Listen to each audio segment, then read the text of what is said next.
Hello hi అండి, అందరికీ నమస్తే. ఈరోజు మనం మాట్లాడుకునే టాపిక్ ఏంటంటే మనం సెల్ఫిస్ట్ గురించి మాట్లాడుకున్నాం.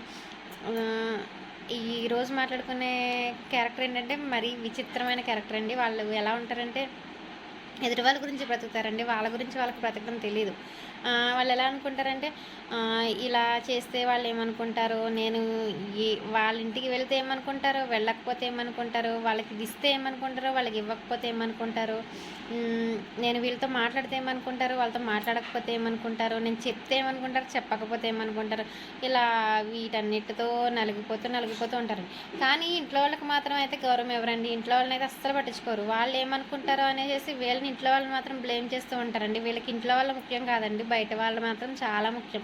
ఎందుకంటే బయట వాళ్ళ గురించి ఎక్కువ ఆలోచిస్తారంట, ఇంట్లో వాళ్ళ గురించి అయితే అసలు ఆలోచించరు. ఇంట్లో వాళ్ళు ఏమనుకున్నా పర్వాలేదండి, ఇంట్లో వాళ్ళు మానసికంగా కుంగిపోయినా పర్వాలేదు, ఏమనుకున్నా పర్వాలేదు. కానీ వీళ్ళకి మాత్రం బయట మాత్రం చాలా గౌరవం, చాలా పేరు ప్రతిష్ట అయితే ఉండాలి. కానీ ఇంట్లో వాళ్ళకి మాత్రం అసలు వాల్యూ ఇవ్వరండి. వాళ్ళు తిన్నారా, ఉన్నారా, లేరా, ఏం చేస్తున్నారు, వాళ్ళకి హెల్త్ ఎలా ఉంది, ఏంటి అనేది అయితే అసలు పట్టించుకోరు. అదే బయట వాళ్ళు అయితే కొంచెం చిన్న బాగకపోయినా ఏం లేదు, హాస్పిటల్కి వెళ్దాం కదా, లేకపోతే మనం ట్యాబ్లెట్స్ తీసుకెళ్ళి ఇవ్వడం, లేకపోతే అటువంటివి చేయడం. ఎందుకండి, మిమ్మల్ని కన్నవాళ్ళు ఉన్నారు, మిమ్మల్ని పెంచిన వాళ్ళు ఉన్నారు, ఫస్ట్ ఇంట్లో వాళ్ళని చూడండి. మీకు తోడబుట్టిన వాళ్ళు ఉన్నారు, లేకపోతే ఫస్ట్ ఒకవేళ మీకు పెళ్ళయి ఉంటే కనుక మీకు భార్య ఉంది, ఒకవేళ ఆడవాళ్ళు అయితే మీకు భర్త ఉన్నాడు. మీ ఇంట్లో వాళ్ళని చూసుకోండి ఫస్ట్. ఇంట్లో వాళ్ళని చూసినాక ఫస్ట్ మీకు కడుపు నిండా తిన్న తర్వాత వేరే వాళ్ళకి పెట్టండి.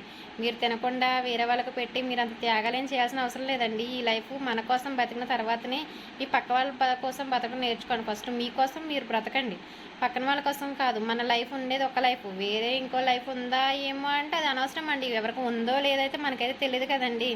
లైఫ్ ఉందా, నెక్స్ట్ లైఫ్లో బతుకుదాం.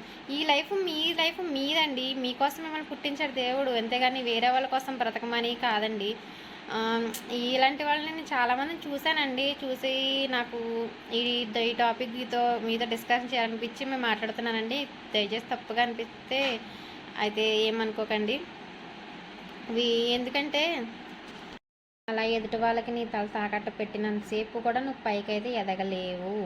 ఎప్పుడు కూడా నీ బ్రతుకు నువ్వే బ్రతుకు, నీ లైఫ్ నువ్వే బ్రతుకు. ఒకళ్ళ కింద మాత్రం చేయి చాచొద్దు, ఒకళ్ళ కింద తల వంచొద్దు. ఎందుకంటే ఒకళ్ళ కింద తల వంచి అంటే అవసరమైతే అవసరాన్ని వేరు, నేను చెప్పేది తల వంచడం వేరు. అవసరమంటే అవసరానికి అమౌంట్ అవసరమైతే తీసుకోవచ్చు. అవసరం ఏదంటే మనిషి అవసరం, మనిషికి లేకుండా అయితే ఇంతమంది మనుషులను దేవుడైతే పుట్టించలేదండి. మనుషుల అవసరం మనిషికి ఉంటుంది, ఉండదని అనట్లేదు. మనుషుల అవసరం తీసుకో, నువ్వు ఒకరికి ఉపయోగపడు, నువ్వు ఒకరిని ఉపయోగించుకో, అంతే. అంతకుమించి అంతే. వాళ్ళ కోసమే బ్రతికి వాళ్ళ కోసమైతే నువ్వు తలదించుకోవాల్సిన అవసరం అయితే లేదు కదా. తలదించుకుని నువ్వు కనీసం వాళ్ళు ఏమనుకుంటారు, కానీ ఇతను చచ్చిపోవడానికి కూడా సిద్ధపడతారండి ఇలాంటి క్యారెక్టర్ ఉన్న వాళ్ళైతే.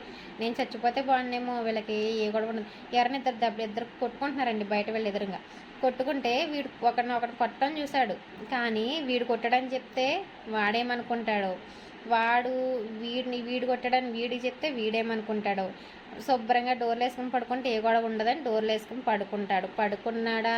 డోర్లు వేసుకుంటే వాళ్ళు వెళ్ళలేదని అనుకుంటారేమో, వెళ్తేనేమో వీళ్ళు ఏమనుకుంటారు, ఏంటి అసలు ఏం మాట్లాడుకుంటున్నారో, ఏం ఆలోచిస్తున్నారో వాళ్ళ గురించి వాళ్ళకే అర్థం కాదండి. అలా వాళ్ళ గురించి చెప్తుంటే నా గురించి నాకు కూడా అర్థం అవ్వట్లేదండి. అంత డిఫరెంట్ విచిత్రమైన క్యారెక్టర్లు అయితే మన భూమి మీద ఉన్నారండి. కానీ వాళ్ళకి తెలుసు ఆ క్యారెక్టర్ మేమేనని అయితే వాళ్ళకి తెలుస్తుంది. కాకపోతే వాళ్ళ గురించి వాళ్ళు ఆలోచించుకుంటే తెలుస్తుంది, మేము ఎంత డిఫరెంట్గా ఉన్నామా, మరి మా క్యారెక్టర్ ఇదా అనేది అయితే నా వీడియో చూసిన వాళ్ళకి మాత్రమే అర్థమవుతుంది. ఇలాంటి క్యారెక్టర్ అయితే ఉంటారండి. అలా అని నేనంటే ఎదుటి వాళ్ళ గురించి ఆలోచించొద్దు, నీ గురించే బ్రతుకు, నీ స్వార్థమే నువ్వు చూసుకో, నీ లైఫ్ నువ్వు చూసుకో, ఎదుటి వాళ్ళ గురించి ఆలోచించుకోదని అయితే నేను చెప్పట్లేదండి. ఈక్వల్ మొత్తం బయట వాళ్ళకి ఎంత గౌరవం ఇస్తున్నావో ఇంట్లో వాళ్ళకి కూడా అంతే గౌరవం ఇవ్వి, అంతే ఈక్వాలిటీ ఇవ్వని మాత్రమైతే నేను చెప్తున్నానండి. ఎందుకంటే ఇంట్లో వాళ్ళు ఎంతో ఇంట్లో వాళ్ళు మనకని మన పెంచి, అదే ఒకవేళ పెళ్ళి అయితే కనుక భార్య కానీ భర్త కానీ, ఇంట్లో వాళ్ళు మన తర్వాతే అండి. ఒక భర్త అయితే ఇంట్లో మనకు అన్నీ చూసుకోవాలి, అదే భార్య అయితే పొద్దున్న లేచినప్పటి నుంచి సాయంత్రం వరకు మీకు అన్ని మంచిట్లయితే చూసుకుంటుందండి. అంటే ఇంట్లో వాళ్ళ తర్వాతే చూసుకోవాలని చెప్తున్నాను, కానీ ఎవరినైతే నేను చిన్న చూపు చూడట్లేదండి. ఇంట్లో వాళ్ళ తర్వాత బయట వాళ్ళని చూసుకోండి, తప్పలేదు. ఓకే అండి. ఫస్ట్ చెప్తున్నాను కదండి, ఫస్ట్ నీకు నువ్వు గౌరవించుకో, తర్వాత నీ ఇంట్లో వాళ్ళకి గౌరవించుకో, తర్వాత నీ పక్కన వాళ్ళ విషయం పక్కన పెట్టి ఏమని అనుకుంటారని కాదు. నీకు నచ్చితే ఏదైనా చేయాలనిపిస్తే హెల్ప్ చెయ్యి, అంతే. అంతేగాని ఏమనుకుంటారు అంటేనే రోజులన్నీ గడిచిపోతూ ఉంటాయి. నీ కోసం తర్వాత వెనక్కి చూసుకుంటే ఎదుటి వాళ్ళ గురించి నువ్వు బ్రతికిన రోజులే కనిపిస్తాయి కానీ నీ గురించి నువ్వు బ్రతికిన రోజులైతే కనిపించవు. కాబట్టి నీ గురించి నువ్వు బ్రతకడం నేర్చుకో. ఓకే అండి, టాపిక్ ఇంతటితో అయితే ముగిస్తున్నానండి. ఓకే అండి, నా వీడియోకి మీకు నచ్చితే దయచేసి ఒక లైక్ చేయండి, షేర్ చేయండి, సబ్స్క్రైబ్ చేయండి ప్లీజ్.